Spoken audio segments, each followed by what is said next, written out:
Hello friends, welcome to Learner's Planet. Friends, from this session we are going to start a new topic, that is linear inequations. You might have studied linear equations, not inequations, linear equations in your junior classes. Maybe from grade 8, 9, 10 you might have studied the topic linear equations. Now what exactly a linear equation is? Suppose I put up an example, x plus 3 is equal to 0. That means x is equal to minus 3.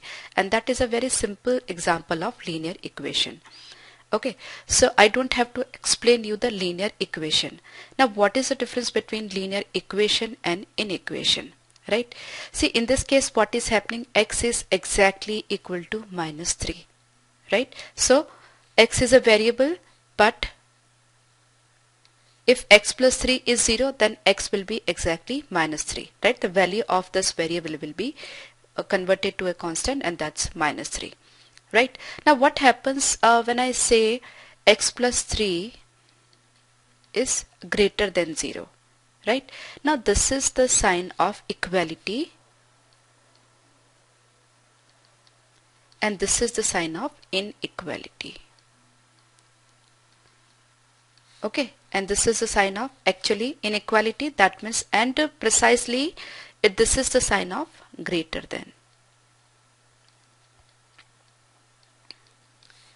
right? So if x plus 3 is greater than 0, so you can take many values when x plus 3 is greater than 0. You will not be able to get a single value when x plus 3 is greater than 0, right? Suppose you put 1 instead of x. If you put 1, then 1 plus 3, that is 4, is greater than 0. If you put 2, still 2 plus 3, 5, that is greater than 0. So x will be taking so many values.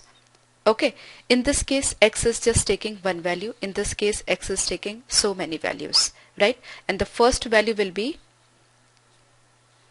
minus 2. If we talk about only whole number, integers. Okay, I'm not considering real numbers. For example, over here I'm just considering integers.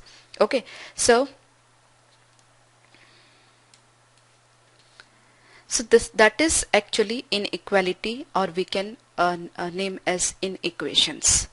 Okay, so the difference between equation and inequation: in case of equation you get a constant value for the variable, a single value for the variable, and in case of linear inequation you get a complete set of values for the variable.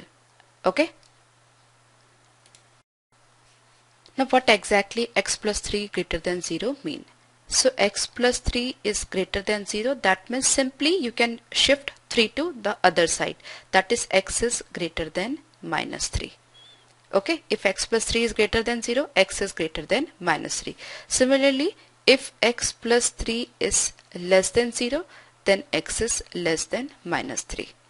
Okay, so there are so many values which are greater than minus 3 in this case, and there are so many values which are less than minus 3 in this case, right?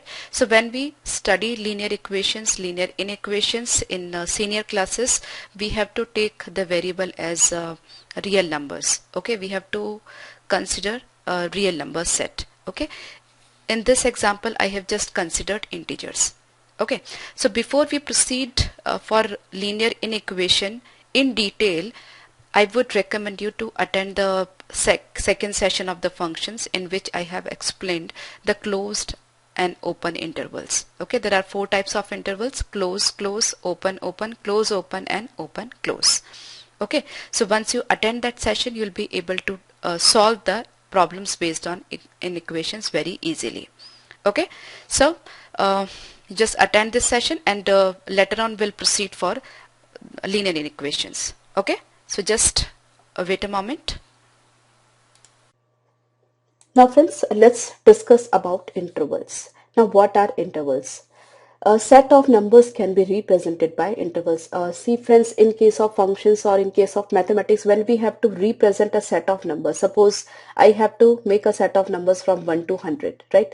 Now it's not possible every time to just write all the numbers in a particular set, 1, 2, 3 till 100, because it becomes a lengthy process. So in mathematics what we do is we represent the number in terms of intervals. Here there are three types of intervals are there. It's open interval. Open interval, that means 1 to 100, that's A to B. That means we have to take all the numbers from A to B, but A and B, both of them are not included, right? Suppose I take an example, say 1 and 100, right? So all the numbers from 1 to 100 will be taken, but 1 and 100, both of them will not be taken in case of open interval. This is represented by this small bracket. Getting my point? So in this case, suppose there is any number in between 1 to 100. So x, suppose that is the number. So x will be greater than 1 but less than 100.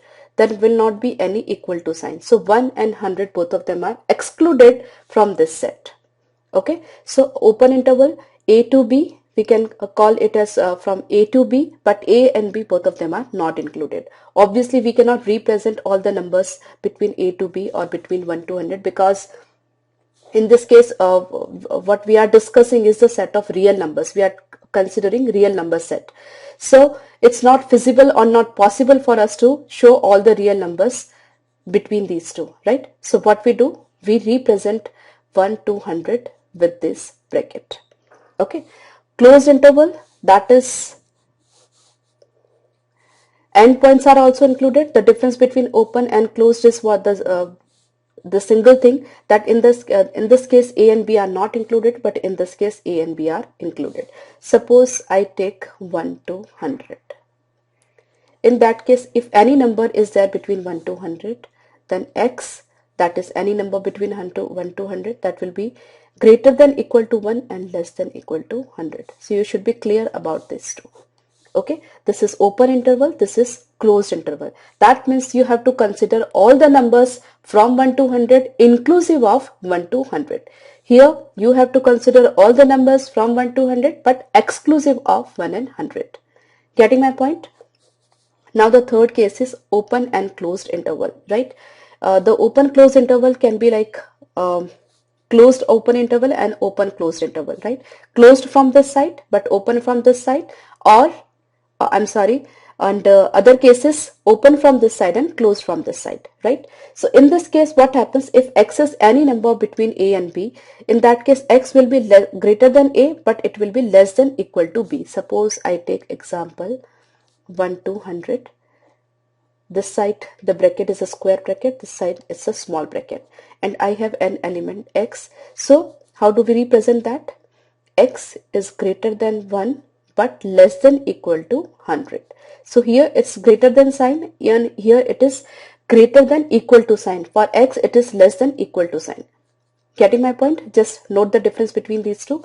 And in the next case, when it is closed open interval, then this will be the same, right? So in this case, x is greater than equal to 1 but less than 100. Okay, so from this side we are not including the number, but from this side we are including the number, right? So whenever we are having square bracket, the number closer to it is included, and when we are having this small bracket, that number closer to it or the number besides it, it's not included. Okay, so these are various type of intervals.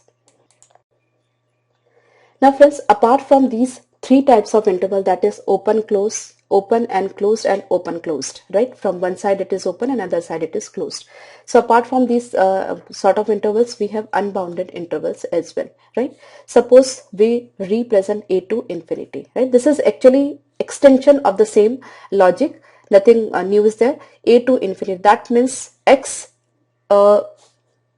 any number x that is in between A to infinity. So x will be greater than A, less than infinity, right?